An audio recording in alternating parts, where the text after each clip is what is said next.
C'est le spectacle le plus attendu de l'année au Québec. Une éclipse solaire, c'est tout simplement la Lune qui passe devant le Soleil et qui nous cache le Soleil plus ou moins complètement. Et le 8 avril 2024, pour la première fois depuis 1972 au Québec, on a la Lune qui cache complètement le Soleil. Le phénomène pourra n'être observé que dans le sud du Québec, à l'intérieur d'une bande d'environ 200 km de largeur. Mais la durée de l'éclipse totale va varier d'un endroit à l'autre. Au Parc national du Mont-Mégantic, ce sera 3 minutes 29 secondes. Au centre-ville de Montréal, près d'1 minute 25 secondes. À Drummondville, ce ne sera qu'environ 48 secondes. N'empêche, tous ces secteurs peuvent se compter chanceux. C'est 0,5 % de la surface du globe qui est touchée par l'éclipse totale, puis il y en a une grande partie qui c'est dans l'océan.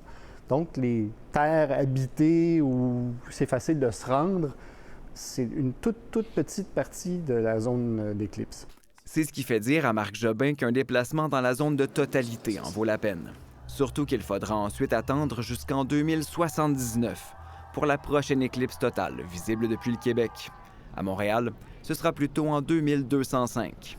Une éclipse partielle à 99,9 %, c'est pas 99,9 % de l'expérience que procure une éclipse totale. Il en manque une immense partie.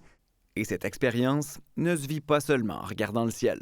Quelques dizaines de secondes avant la totalité, on a ce qu'on appelle les ombres volantes. C'est comme des vagues de lumière qu'on aperçoit très subtiles là, au sol ou sur un mur et qui ressemblent un petit peu en moins contrasté, moins brillant aux vagues qu'on voit dans le fond d'une piscine au soleil l'été. Mais qu'elle soit partielle ou totale, l'éclipse va modifier notre réaction face au soleil. Ce qui va arriver, c'est qu'on va bloquer une partie des rayons lumineux. Puis en bloquant les rayons lumineux, j'aurai plus les réflexes de détourner le regard, de fermer un peu les yeux pour me protéger. Sauf que les rayons UV restent aussi nocifs qu'à l'habitude. D'où l'importance de ne pas regarder directement l'éclipse sans protection. Ce que ça peut faire, c'est que ça peut brûler la rétine. Donc on pourrait vraiment avoir... On le ressentira pas tout de suite, on ressentira pas la douleur. Ça va être 2-3 heures plus tard, puis là, on va ressentir qu'on a fait une gaffe. Pas besoin, par contre, de porter ses lunettes d'éclipse pour conduire ou aller faire l'épicerie. Si j'applique les mêmes comportements que quand c'est une journée normale, c'est-à-dire que je regarde pas directement la lumière, que je détourne les yeux, je vais être protégée. Mais l'éclipse pourra être observée directement, sans lunettes, uniquement quand elle sera totale. Pendant la totalité, la partie la plus brillante du Soleil est cachée par la Lune et on voit la couronne solaire qui est beaucoup moins brillante que la surface du Soleil qu'on ne voit pas en temps normal. Ce sera la 11e éclipse totale de Marc Jobin. Ce chasseur d'éclipses se désole d'ailleurs de la décision de fermer plusieurs écoles pour l'occasion. On a besoin d'émerveillement, je pense, dans notre société. Puis là, on vient dire non, c'est pas merveilleux, c'est dangereux.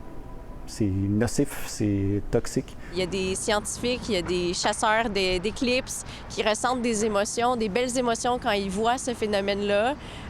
Puis c'est de transmettre cette passion-là pour la science aux enfants qui est un peu une occasion ratée. Mais aussi émouvant soit-il, ce spectacle peut facilement être menacé. Il suffit qu'il y ait un nuage isolé qui passe devant le Soleil au moment de la totalité. On vient de manquer le spectacle du Soleil éclipsé lui-même. Reste plus qu'à espérer que la météo va collaborer.